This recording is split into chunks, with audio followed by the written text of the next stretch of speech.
اعوذ باللہ من الشیطان الرجیم، بسم اللہ الرحمن الرحیم۔ السلام علیکم ورحمۃ اللہ وبرکاتہ۔ اللہ کے رسول نے صحابہ کرام سے فرمایا کہ کون ہے کہ جو ساری رات عبادت کرتا ہے؟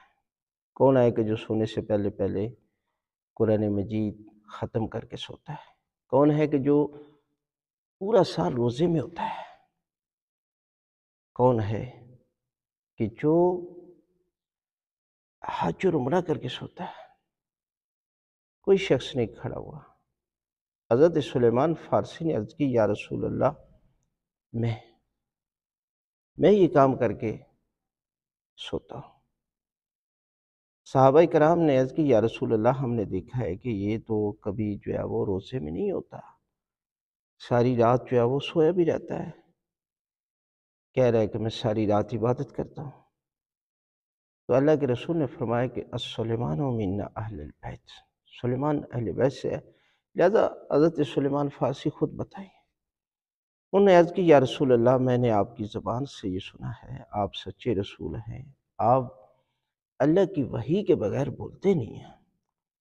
آپ نے فرمایا کہ جو بندہ رات کو سونے سے پہلے پہلے وضو کر کے سوئے، وہ ایسے ہے جیسے ساری رات عبادت کر، لہذا میں وضو کر کے سوتا ہوں۔ دوسرا فرمایا کہ سونے سے پہلے میں 3 مرتبہ سورہ توحید کی تلاوت کرتا ہوں۔ آپ نے فرمایا کہ جو بندہ 3 مرتبہ تلاوت کر کے سوتا ہے، وہ ایسے ہے کہ جیسے ختم قرآن۔ عرض کی، یا رسول اللہ، آپ نے فرمایا کہ جو بندہ ایک مہینے میں 3 روزے رکھتا ہے، وہ ایسے ہے کہ جیسے پورا سال روزے کی حالت میں، ہر مہینے میں 3 روزے، اور اس کے ساتھ ساتھ ماہ رجب، ماہ شعبان میں تو مکمل روزے میں ہوتا ہوں۔ اور فرمایا کہ میں تسبیحات اربع کا ذکر کرتا ہوں، یہ حج اور عمرے کا ہے۔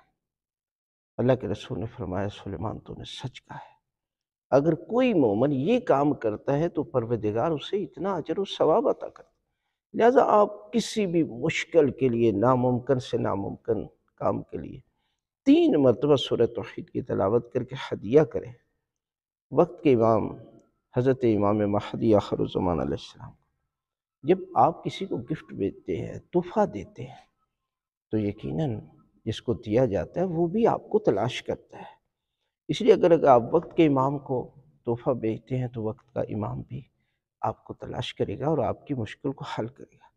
لہذا آپ زندگی کا معمول بنا لیں، یہ کام ضرور کریں، اور اس کے ساتھ ساتھ یہ ہدیہ کریں، گفٹ کریں اپنے وقت کے امام کو، تو خداوند عالم آپ کی بڑی سے بڑی مشکل آسان